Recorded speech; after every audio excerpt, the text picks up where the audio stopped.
also getting new information tonight about how accused shooter Tyler Robinson was taken into custody in Washington County. The sheriff says Robinson's parents, along with a retired detective, played a key role in convincing him to surrender peacefully. Our Southern Utah correspondent Cannon Seacrest has more. Sheriff Nate Brooksby says what stood out about this arrest was how it started with family and a retired detective, and how different it could have looked if Robinson had not agreed to turn himself in.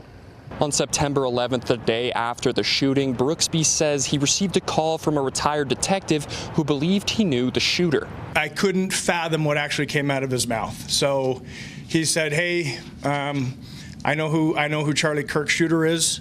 I know the family through religious association, and he's in Washington County now, and we're working on trying to get him to come in voluntarily."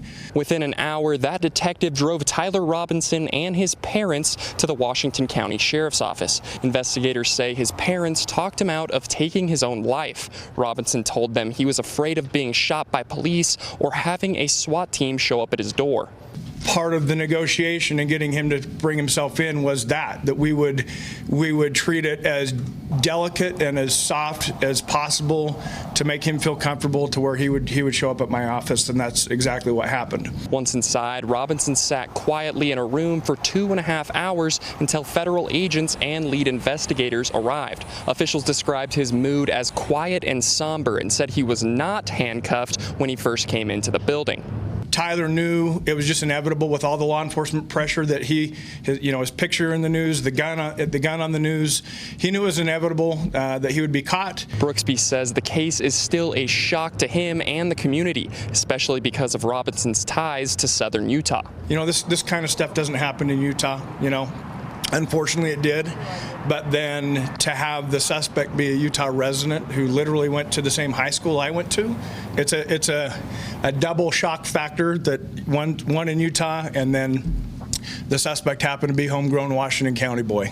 Now, in the press conference today, Sheriff Brooksby also wanted to clarify that the retired Washington Corrections deputy, Matt Robinson, is not related to Tyler Robinson. They wanted to make sure that this information was put out because he has been getting harassed and has had to leave his home at this point. Reporting in Washington County, Cannon Seacrest, ABC4 News.